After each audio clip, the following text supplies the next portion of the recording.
Hello दोस्तों, स्वागत है आपके अपने यूट्यूब चैनल जीएमजी क्लासेस पे। दोस्तों आज आप लोग के लिए लेकर आ गए हैं बिहार बोर्ड 12th फाइनल परीक्षा 2024 के लिए सब्जेक्ट हिंदी का। किसका? तो सब्जेक्ट हिंदी का only most very very important objective question लेकर आ गए हैं, मतलब वायरल क्वेश्चन भी बोला जा सकता है, जो परीक्षा में बार बार पूछा जाता, क्या बार बार पूछे जाने वाले most very very important objective क्वेश्चनों को लेकर आ गए हैं। तो लास्ट तक जरूर दिखेगा और साथ ही जो इस चैनल पर नए होंगे चैनल को सब्सक्राइब करके बेल आइकन को दबा दीजिएगा ताकि नोटिफिकेशन सबसे पहले पहुंचता रहेगा और याद करने में कोई दिक्कतें नहीं होगी। तो चलता हूं आज का डायरेक्ट क्वेश्चन की ओर। तो देखिए आज का फर्स्ट क्वेश्चन कुछ इस प्रकार से है, और क्वेश्चनों को देखने से पहले एक सारी डेडिकेट करना चाहता हूं कि तू हंस, तू मुस्कुरा, तू रोना कम कर दे और तू जिंदा है पढ़ाई के नाक में दम कर दे, मतलब बिहार बोर्ड के नाक में दम कर दे। तो बस चलिए इसी शब्दों के साथ आगे चलते हैं अगला क्वेश्चन, फर्स्ट क्वेश्चन की ओर। तो फर्स्ट क्वेश्चन देखिए कुछ इस प्रकार से बोला कि कारवाक के रचयिता कौन है। कारवाक के जो रचयिता हैं वो कौन है? तो बता दूं कि एक का जो करेक्ट आंसर हो जाएगा वो क्या होगा? जायसी, कारवाक मलिक मोहम्मद जायसी हो जाएगा। राइट आंसर ऑप्शन सी हो जाएगा। चलिए आगे चलते हैं सेकंड क्वेश्चन पे।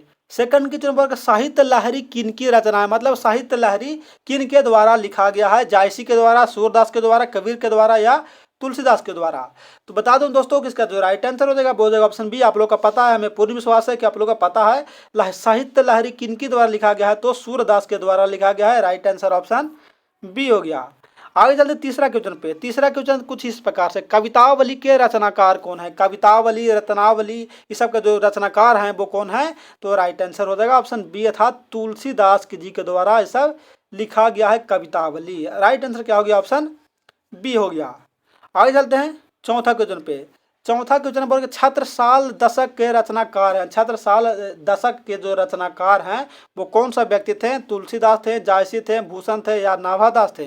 तो बता दूं कि छत्रसाल दशक के जो रचनाकार थे वो राइट आंसर ऑप्शन सी था। कौन थे? तो ब्रजभूषण थे। राइट आंसर हो गया ऑप्शन सी हो गया। चलिए छत्रसाल के दशक। आगे चलते पांचवा क्वेश्चन पे। तो पांचवा क्वेश्चन कुछ इस प्रकार से है, क्या बोल रहा है? पांचवा क्वेश्चन बोल के गुरु गुलेरी जी की कहानी उसने कहा था किस शहर के भीड़ भरे बाजार से शुरू होता है? कौन सा शहर के भरे बाजार से शुरू होता है किनका? तो गुलेरी जी के कहानी में।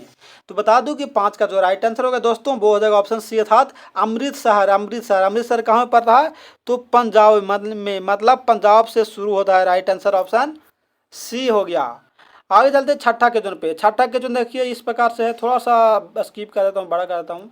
बोल भारतीय सिपाहियों का किसके साथ संघर्ष हुआ था, मतलब किसके साथ लड़ना पड़ा था? तुर्कों के साथ, फ्रांसीसियों के साथ, अंग्रेजों के साथ या जर्मनों के साथ? किनको? तो भारतीय सिपाहियों को।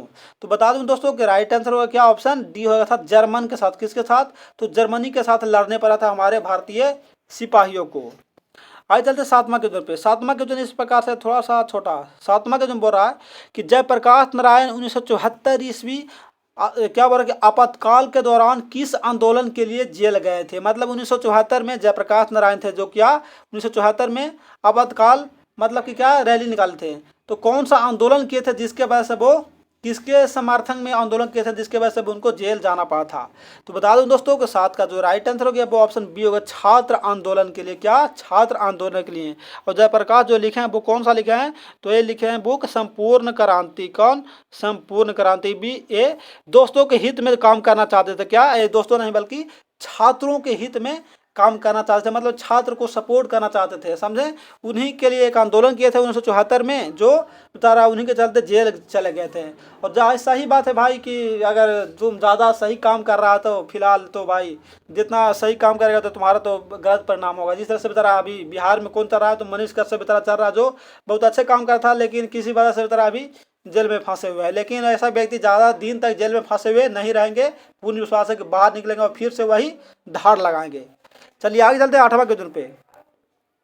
आठवां क्वेश्चन कुछ इस प्रकार से बोल रहा है कि जयप्रकाश नारायण के पिताजी का नाम क्या था? जयप्रकाश का विजय का पिताजी का नाम क्या था जिन्होंने संपूर्ण क्रांति लिखा था, जो छात्र आंदोलन 1974 में किए थे? तो बता दूं कि आठ का जो करेक्ट आंसर हो गया वो हो जाएगा ऑप्शन सी अर्थात क्या? हर्षुदयाल नाम था जयप्रकाश नारायण जी के, फादर्स जी का नाम था। आगे चलते हैं नौवां में। रेणुका किन की रचना है, मतलब रेणुका किन के द्वारा रचा गया है या लिखा गया है? तो बता दूं दोस्तों कि 9 का जो राइट आंसर हो जाएगा वो हो जाएगा ऑप्शन सी, अर्थात रामधारी सिंह दिनकर जी के द्वारा रेणुका लिखा गया है। और रामधारी सिंह कहाँ से निवास करते थे, तो ये करते थे हमारा बिहार से। आइए ना हमारा बिहार में, ये बिहार के थे रामधारी सिंह दिनकर। आगे चलते हैं 10वां क्वेश्चन पे। 10वां क्वेश्चन कुछ इस प्रकार से बोल रहा है, मालती के पति का नाम क्या था, पति का क्या नाम था, महेश्वर, दिनेश्वर, राजेश्वर या जगेश्वर। तो जाहिर सी बात है कि आप लोग अगर चैप्टर पढ़े होंगे तो बहुत अच्छे से याद होगा, अगर नहीं भी पढ़े हैं तो कोई दिक्कत नहीं है, वीडियो आप लोग देख रहे हैं बहुत अच्छे से देखते रहिए। तो बता दूं कि 10 का जो राइट आंसर हो जाएगा दोस्तों वो हो जाएगा ऑप्शन है महेश्वर। मालती के जो पति जी का नाम था वो क्या था, मतलब हस्बैंड का नाम क्या था, तो महेश्वर नाम था। आगे चलते 11 पे। 11वां क्वेश्चन बोल की कबर कहरानामा, कहरानामा किसकी कृति है, मतलब कहरानामा किन के द्वारा लिखा गया था, मलिक मोहम्मद जायसी के द्वारा, जयशंकर प्रसाद के द्वारा, सुभद्रा कुमारी चौहान के द्वारा या रघुवीर सहाय के द्वारा। तो बता दूं दोस्तों कि 11 का जो करेक्ट आंसर हो जाएगा वो हो जाएगा ऑप्शन ए, मलिक मोहम्मद जायसी के द्वारा। देखिए आप लोगों को लग रहा होगा कि नया चैनल है, क्या बताएगा, नया चैनल नहीं है, मेरा दूसरा चैनल भी है गुरु मस्ती GNMT, वो यूट्यूब चैनल के द्वारा किसी तरह से थोड़ा सा कुछ दिनों के लिए रिड्यूस कर दिया गया है, जिसके वजह से उस पर क्लास नहीं ले पा रहे हैं। तो इस चैनल पर लिया है तो इसको फुल सपोर्ट करिए, आप लोग सब्सक्राइब करिए और दोस्तों के पास शेयर करिए ताकि इसमें भी फॉलोवर्स जुड़ सके। तो कहरनामा किसकी कृति है, तो मलिक मोहम्मद जायसी का राइट आंसर हो गया, ऑप्शन ए करेक्ट आंसर हो गया। आगे चलते हैं 12वां पे। 12वां बोल के साहित्य लहरी की रचना कौन है, साहित्य लहरी का जो रचना है मतलब रत्नाकार कौन है। तो जाहिर सी बात है कि 12 का राइट आंसर हो गया, ऑप्शन डी था सूरदास। साहित्य लहरी के जो लेखक है रत्नाकार है दोस्तों कौन है, तो सूरदास हो गया, राइट आंसर ऑप्शन डी हो गया। कितना, 12 का करेक्ट आंसर ऑप्शन डी हो गया। आगे चलते हैं दोस्तों 13 पे। 13वां क्वेश्चन इस प्रकार से है, बोल रहा है कि सूर्य काव्य के 3 प्रधान विषय, मतलब सूर्य काव्य के जो 3 प्रधान विषय थे वो कौन कौन थे। बता दूं दोस्तों कि सूर्य काव्य का जो 3 जो बुक था, मतलब 3 जो प्रधान विषय था, सब्जेक्ट था, वो कौन था, तो राइट आंसर हो गया ऑप्शन सी हो गया, अर्थात कौन, तो विनय शक्ति, वात्सल्य और प्रेम श्रृंगार, सब किसका था, तो सूर्य काव्य के 3 प्रधान विषय थे, राइट आंसर ऑप्शन सी हो गया। आगे दोस्तों 14 पे। 14वां क्वेश्चन कुछ इस प्रकार से बोले कि तुलसीदास के माता जी का नाम क्या था। तुलसीदास के माता हुलसी था, रेवती था, चित्रा था या धीराज नाम था। तो क्या नाम था भाई, तो बता दूं कि 14 का जो करेक्ट आंसर होगा दोस्तों वो क्या नाम था, तो ऑप्शन है हुलसी नाम था, अर्थात क्या, तुलसी और हुलसी, तुलसी हुलसी देखिए मिलता जुलता, क्या, तुलसीदास के माता जी का नाम हुलसी था, राइट आंसर ऑप्शन ए हो गया मेरे प्यार साथियों। आगे चलते हैं 15वां पे। 15वां क्वेश्चन बोल कि कवितावली किसकी रचना है। कवितावली देखिए पीछे भी साथ जस्ट लगता है कि हम लोग देखे हैं कि इनके द्वारा लिखा गया है, तो 15 का राइट आंसर हो गया ऑप्शन सी, अर्थात तुलसीदास के द्वारा। कवितावली, रत्नावली ये सब तुलसीदास के द्वारा लिखा गया रचना है, करेक्ट आंसर ऑप्शन सी हो गया। आगे चलते हैं दोस्तों 16 पे। तो 16वां क्वेश्चन कुछ इस प्रकार से बोल रहा है कि ध्रुव स्वामी किसने लिखा है। ध्रुव स्वामी के जो लेखक हैं वो कौन है, तो 16 का करेक्ट आंसर हो जाएगा दोस्तों ऑप्शन बी हो जाएगा, जयशंकर प्रसाद। कौन है, तो जयशंकर प्रसाद हो जाएंगे ध्रुव स्वामी के लेखक। देखिए चैनल पर जितना भी वीडियो बताया जा रहा है, क्वेश्चन बताया जा रहा है, वो पैसा कम माल ज़्यादा, मतलब कम समय में ज़्यादा प्रॉफिट दिया जा रहा है ताकि आप लोग का बहुत अच्छे से तैयारी हो सके, कम समय में अधिक प्रॉफिट हो सके। तो आप लोग देखते रहिए वीडियो को। आगे देखिए 17 पे। इंदु का प्रकाशन आरंभ हुआ। इंदु का जो प्रकाशन आरंभ हुआ था वो कब से हुआ था, 1905 से, 1907 से, 1908 से या 1909 से। अगर बुक पढ़े होंगे हिंदी 12th का तो बहुत अच्छे से याद होगा, अगर नहीं भी पढ़े तो कोई दिक्कत नहीं है, क्योंकि 12th में तो अधिकतर स्टूडेंट क्लास थोड़ा कर पाते हैं हिंदी का। फिजिक्स केमिस्ट्री मैथ बायो से तो फुर्सत रहे, हिंदी तो अपने से देख पा लेते हैं। आगे चलते हैं। तो बता दूं कि 17 का जो करेक्ट आंसर होगा दोस्तों वो हो जाएगा ऑप्शन सी था, 1908 ईस्वी में इंदु का प्रकाशन प्रारंभ हुआ था, आरंभ हुआ था। आगे चलते हैं दोस्तों 18 पे। 18वां क्वेश्चन देखिए क्या बोला कि सुभद्रा कुमारी चौहान का मृत्यु कैसे हुआ था। सुभद्रा कुमारी चौहान बस दुर्घटना में, ट्रेन दुर्घटना में, कार दुर्घटना में या हवाई जहाज की दुर्घटना में। तो इसको पहले, ये तो पॉपुलर ऑब्जेक्टिव क्वेश्चन है, बहुत ही वेरी वेरी इंपॉर्टेंट क्वेश्चन है। तो बता दूं दोस्तों कि 18 का जो करेक्ट आंसर था वो ऑप्शन सी था, कार दुर्घटना में बेचारी सुभद्रा कुमारी चौहान का निधन हो गया था, मृत्यु हो गया था, बहुत अफसोस की बात था। आगे चलते हैं 19वां क्वेश्चन पे। 19वां क्वेश्चन बोल रहा कि बिखरे मोती कहानी संग्रह है, मतलब बिखरे मोती जो कहानी संग्रह है वो किनकी है। विनोद कुमार शुक्ल का है, भूषण जी का है, सुभद्रा कुमारी चौहान जी का है या इनमें से किसी का नहीं है। तो बता दूं दोस्तों कि 19 का जो राइट आंसर हो जाएगा वो ऑप्शन सी था, सुभद्रा कुमारी चौहान जी का। क्या बिखरे मोती कहानी किनका द्वारा लिखा गया है? तो सुभद्रा कुमारी चौहान जी के द्वारा लिखा गया था। Correct answer option C. आगे चलते हैं 20 में बोल के दूसरा सप्तक किसने लिखा है? दूसरा सप्तक का जो लेखक है वो कौन है? तो बता दूं दोस्तों कि दूसरा सप्तक का जो लेखक है वो है ऑप्शन सी, रघुवीर सहाय जी है। कौन? रघुवीर सहाय जी दूसरा सप्तक के लेखक है। करेक्ट आंसर ऑप्शन सी हो गया। बस धीरे धीरे कदम से हम लोग को पढ़ता रहना, ज़्यादा सीरियस नहीं लेना कि ज़्यादा सीरियस लेकर अगर पढ़ेंगे ना तो 2 से 4 दिन, ज़्यादा नहीं पढ़ेंगे। कितना ना लगता है कि चलिए आज मैं रूटीन बनाऊंगा, मैं 24 घंटे का दिन में 15 घंटा पढ़ूंगा, 20 घंटा पढ़ूंगा, लेकिन वो सब कितना दिन करेंगे? मात्र 2 से 4 दिन। इसलिए सीरियस नहीं, बस प्रतिदिन बस कहते चल जाना क्लास। मात्र प्रतिदिन 4 घंटा करें, लेकिन प्रतिदिन करना है हम लोग का। बताएंगे आगे चलता है। किसमा के उत्तर विद्यालय का संधि विच्छेद क्या हो गया? विद्यालय, विद्यालय ये भी पूछने वाली बात नहीं है। चलिए आप लोग बताइए। तो 14 किसका राइट आंसर क्या हो गया? तो राइट आंसर क्या हो गया? ऑप्शन बी, विद्या जोड़ आलय विद्यालय, हिम जोड़ आलय हिमालय, संसार सम जोड़ सार। ये तो आप लोग का बहुत बचपन से याद है, 1 से ही 10 तक पहुँचते पहुँचते आप तो 12 में पहुँच चुके हैं। आगे देखिए 22 पे। 22 में संचय का संधि विच्छेद, संचय का जो संधि विच्छेद क्या हो गया? तो 22 का राइट आंसर ऑप्शन सी हो जाएगा था। क्या 22 में हो गया? सम जोड़ चय, सम जोड़ चय। राइट आंसर ऑप्शन सी, संचय। चलिए आगे चलते 23 पे। थोड़ा सा ग्रामर नहीं बोलेंगे, सभी मिक्स है क्योंकि बाहर होता है, एक थोड़ा सभी होता है बहरहाल। आगे देखिए यथोचित का संधि विच्छेद क्या है? यथोचित का संधि विच्छेद क्या है? तो 23 का दोस्तों राइट आंसर हो जाएगा ऑप्शन ए था, यथा जोड़ उचित, यथा जोड़ उचित यथोचित का सही संधि विच्छेद हो जाएगा। राइट आंसर ऑप्शन ए हो गया। आगे चलते हैं दोस्तों 24 पे। 24 में बोल नीरव का संधि विच्छेद क्या है? नीरव का संधि विच्छेद क्या है? तो 24 का राइट आंसर हो गया ऑप्शन सी अर्थात निह जोड़ रब। क्या निह जोड़ रब हो गया? करेक्ट आंसर ऑप्शन सी हो जाएगा। आगे चलते हैं दोस्तों 25 पे। 25 में बोलोगे तथापि का संधि विच्छेद कौन सा है? तथापि, तथापि तो कौन होता है भाई? तो तथा जोड़ अपी होता है। तो कहाँ दिया गया है? ऑप्शन बी में, तथा जोड़ अपी। राइट आंसर ऑप्शन बी, तथापि का सही संधि विच्छेद हो गया। चलिए आगे चलते हैं 26 पे। 26 में बोल के अतिशय में कौन सा उपसर्ग है? अतिशय उपसर्ग। उपसर्ग कहाँ लाता है? तो जो किसी शब्द के पहले लाकर उस शब्द का अर्थ प्रकट करता है उसको हम लोग क्या बोलते हैं? तो उपसर्ग बोलते हैं। तो कौन हो जाएगा? तो राइट आंसर ऑप्शन सी, अति, अति, अति, अतिशय। अतिशय में हो गया अति, उपसर्ग हो जाएगा। आगे 27 पे। 27 में बोला कि स्वागत में उपसर्ग कौन है? स्वागत, स्वागत। तो कौन हो गया? 27 का राइट आंसर ऑप्शन है सुजोड़ आगत, सुजोड़ आगत। तो राइट आंसर हो गया ऑप्शन सी, ए हो गया। क्या? सु, सु, सु। चलिए आगे चलते हैं 28 पे। 28 का क्वेश्चन बोल रहा है कि प्रभुता में कौन सा प्रत्यय है? प्रभुता, तो प्रत्यय कहाँ लगता है? जी बिल्कुल राइट। कौन? तो ऑप्शन पीछे रहता है, किसी शब्द के पीछे रहकर उस शब्द का अर्थ प्रकट करता है उसको हम लोग क्या बोलते हैं? तो प्रत्यय बोलते हैं। तो 28 का राइट आंसर जो हो जाएगा वो हो जाएगा ऑप्शन है ता, प्रभुता, प्रभु। तो ये में प्रभुता अगर ता इसमें से काट जाता है क्या हो गया? प्रभु, मतलब वो अर्थ बन गया, उसका अर्थ प्रकट हो रहा है प्रभु। चलिए आगे चलते हैं 29 पे। 29 में गायक में प्रत्यय, गायक में कौन सा प्रत्यय है? तो 29 का क्या होता है? राइट आंसर ऑप्शन बी, यक होता है। क्या? यक होता है, अक होता है गायक में प्रत्यय। आगे चलते 20, ओए भाई कहाँ चल गया? एक मिनट। 29 हो गया 30 पे। 30 में बोल के बाँछे बांझे खिलना मुहावरे का अर्थ क्या होता है? बांझे खिलना मुहावरा का अर्थ क्या होता है?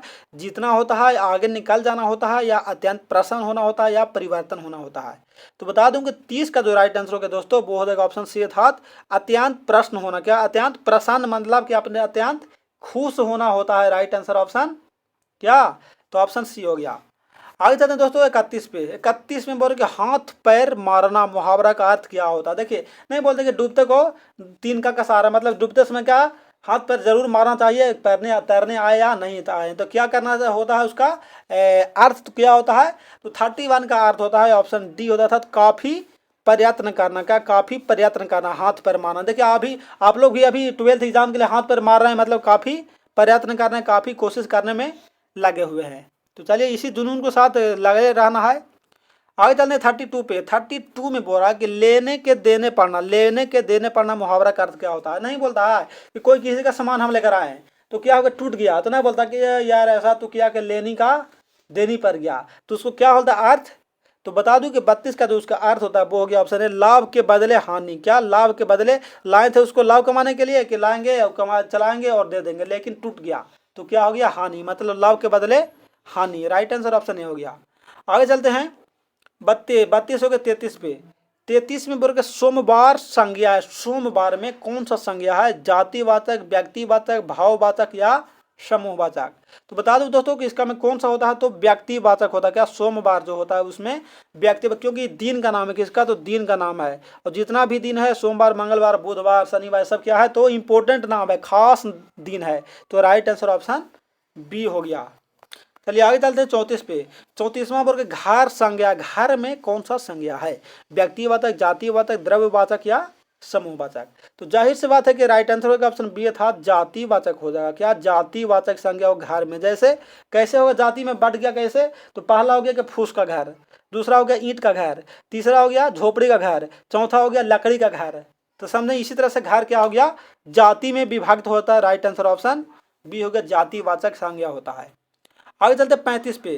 35 में बोल रहा है कि राम कलम से लिखता है में से किस कारण से विभक्ति है, मतलब कलम से लिखता है तो उसको उससे क्या संबंध बनाता है, मतलब उससे संबंध है। तो कौन सा हो जाएगा तो 35 का राइट आंसर हो जाएगा दोस्तों ऑप्शन सी कारण कारण से।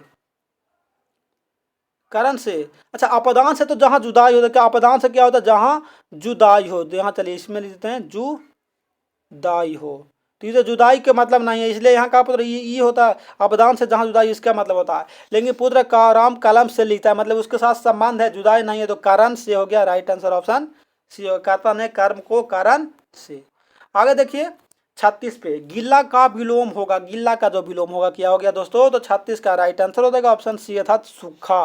गिल्ला का जो विलोम होता है वो होता है सूखा। करेक्ट आंसर ऑप्शन सी हो गया। आगे चलते हैं दोस्तों 37 पे। 37 में वर्ग उग्र का विलोम क्या होता है, तो जाहिर सी बात है कि उग्र का विलोम हो गया क्या होता है सौम्य होता है। उग्र का जो विलोम होता है वो सौम्य होता है। राइट आंसर ऑप्शन डी हो गया। आगे चलते हैं 38 पे।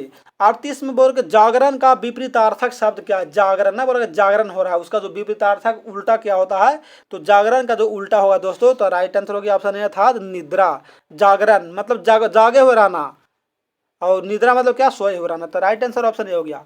आगे चलते हैं दोस्तों 39 पे। 39 में वर्ग भूत का विपरीतार्थक शब्द क्या है। भूत प्रेत ना बोलता भूत प्रेत। तो 39 का राइट आंसर जो हो गया क्या ऑप्शन सी हो गया था भविष्य। भूत प्रेत वो वाला भूत प्रेत नहीं कि हम लोग भूत प्रेत के से भयभीत है, वो नहीं। भूत मतलब क्या बीत गया और भविष्य मतलब आने वाला। तो भविष्य इसको काल से लिया गया है, भूत काल भविष्य काल उससे लिया गया है। चलिए आगे चलते हैं दोस्तों 39 हो गया। 40 पे 40वां क्वेश्चन बोल रहा है कि मैंने खाना खा चुका, मैं खाना खा चुका तब वह आया। इसमें कौन सा वाक्य है कि मैं खाना खा चुका तब वह आया, इसमें कौन सा वाक्य हो जाएगा तो दोस्तों 40 का राइट आंसर हो जाएगा ऑप्शन सी था संयुक्त वाक्य हो जाएगा। क्या इसमें मिला हुआ वाक्य था संयुक्त वाक्य हो गया कि मैं खाना खा चुका तब वह आया। संयुक्त वाक्य इसमें हो जाएगा। करेक्ट आंसर ऑप्शन सी हो गया। आगे चलते हैं दोस्तों 41 पे। 41वां क्वेश्चन बोल के चतुर्थ शब्द है। चतुर्थ शब्द क्या है, तद्भव है, देशज है, तत्सम है या विदेशज है। तो 41 का राइट आंसर होगा दोस्तों ऑप्शन ए था तद्भव हो जाएगा। देश चतुर्थ में कौन सा शब्द है तो तद्भव होगा। करेक्ट आंसर ऑप्शन ए हो गया। आगे चलते हैं दोस्तों 42 पे। खिड़की शब्द क्या है। खिड़की खिड़की देशज, तद्भव, विदेशज या तत्सम। तो बता दो दोस्तों कि 42 का जो राइट आंसर हो जाएगा वो हो जाएगा ऑप्शन सी विदेशज। ना बोला खिड़की बोला जाता है विदेशज भाषा है। राइट आंसर ऑप्शन सी हो जाएगा।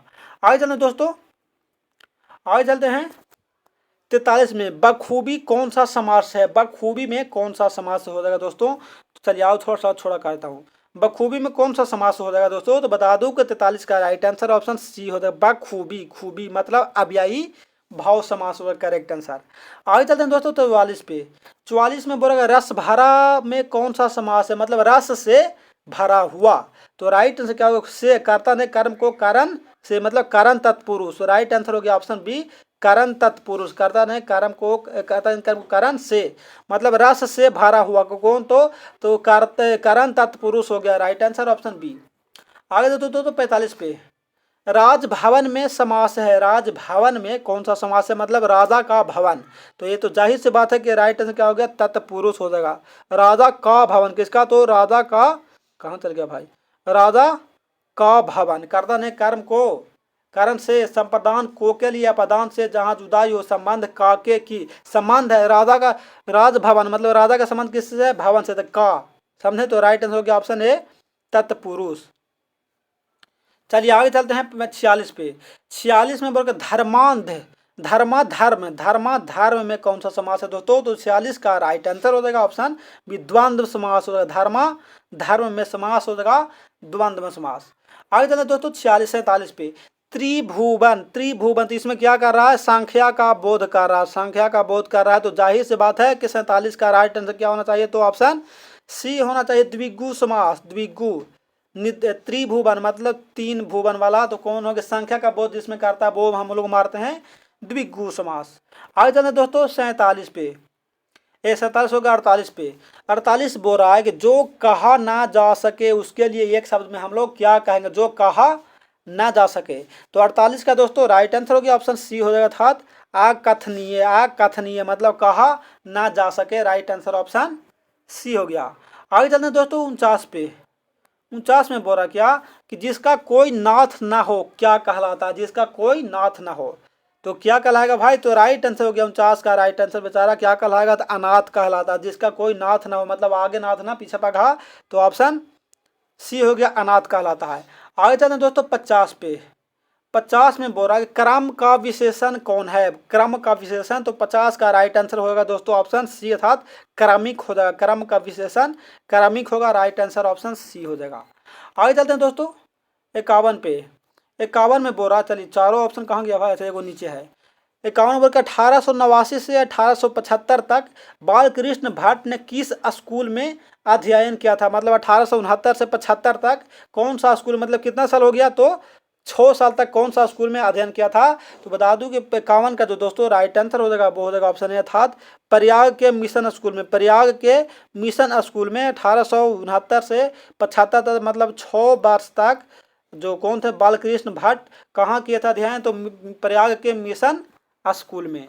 आगे चलते हैं दोस्तों 52 पे। 52 में बोल के रेल का विकट खेल किसकी रचना है, रेल का विकट खेल क्या है, ये पुस्तक का नाम है, तो किनके द्वारा लिखा गया दोस्तों, तो बता दूं कि 52 का जो राइट आंसर होगा दोस्तों वो हो जाएगा ऑप्शन सी अर्थात बालकृष्ण भट्ट जी के द्वारा लिखा गया है। रेल का विकट खेल बालकृष्ण भट्ट जी के द्वारा लिखा गया है, करेक्ट आंसर ऑप्शन सी हो गया। आगे चलते हैं दोस्तों 53 पे। 53 में बोल रहा कि बालकृष्ण भट्ट कैसे स्वभाव के व्यक्ति थे, उनका स्वभाव कैसा था, नम्र था, उदार था, उग्र था, या इनमें से कोई नहीं। तो बता दूं दोस्तों कि 53 का जो राइट आंसर होगा वो ऑप्शन ए होगा था बालकृष्ण भट्ट बेचारा स्वभाव के नम्र थे, बहुत ही नम्र थे, क्या मतलब कि कुशल, मतलब कि उतना बचाल नहीं थे, मितभाषी थे, मतलब कम बोलने वाले थे, नम्र थे। आगे चलते हैं दोस्तों 54 पे। 54 में बोल के गुलेरी जी ने कुल कितनी कहानियां लिखी है, गुलेरी जी ने कितनी कहानियां लिखी है। तो बता दूं दोस्तों कि 54 का जो राइट आंसर हो जाएगा वो ऑप्शन बी हो जाता था 3। कितने तो कहानी लिखे हैं गुलेरी जी ने, तो 3 को अपना कहानी लिखे हैं किसने, तो गुलेरी जी ने। आगे चलते दोस्तों 54 हो गया 55 पे। 55 में बोल रहा है कि जयशंकर प्रसाद किस वाद से संबंधित रचनाकार है, मतलब जयशंकर प्रसाद किस वाद से संबंधित रचनाकार हैं, छायावाद, प्रगतिवाद, प्रयोगवाद, या नई कविता।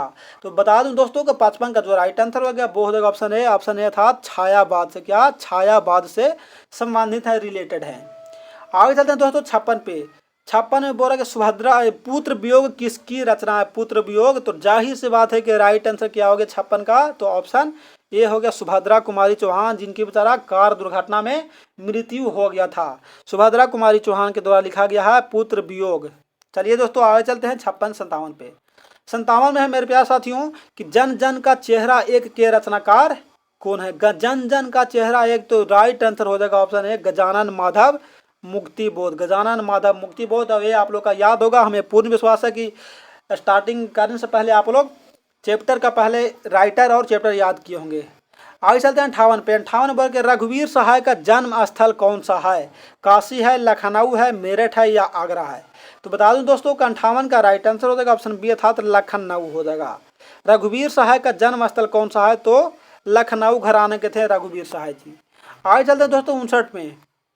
59 में बोल रहा है कि प्यारे नन्हे बेटों को किनकी रचना, क्या कहाँ चल गया पेन भाई, प्यारे नन्हे बेटों को किनके द्वारा लिखा गया है। चलिए आगे देखते हैं 59 पे देखते हैं, प्यारे नन्हे बेटों को किनके द्वारा लिखा गया। तो करेक्ट आंसर हो गया 59 का, ऑप्शन ए था विनोद कुमार शुक्ल जी के द्वारा लिखा गया है प्यारे नन्हे बेटे को। आगे चलें दोस्तों 60 पे। 60 में बोल रहा है कि हार जीत के रचनाकार कौन है। तो जाहिर सी बात है कि 60 का राइट आंसर होना चाहिए ऑप्शन ए था अशोक वाजपेयी। हार जीत के जो रचनाकार हैं वो हो जाएंगे अशोक वाजपेयी। चलिए इसमें 60 ही क्वेश्चन था दोस्तों, इसमें टोटल क्वेश्चन था तो 60 ही क्वेश्चन था। बाकी थैंक्स फॉर वाचिंग। सपोर्ट के लिए आप लोग लाइक सब्सक्राइब एंड शेयर करना नहीं भूलेगा दोस्तों। और मैं हूं आपका दोस्त आपका प्यारा सा साथी बाय एसटीएन सर। तो चलिए कोई भी दिक्कत होगा कोई भी प्रॉब्लम होगा तो इसमें कमेंट कर देंगे ताकि कोई भी रिप्लाई बहुत जल्द कर दिया जाएगा। चलिए फिर मिलते हैं अगले क्लास के सेट में, तब तक के लिए जय हिंद जय भारत।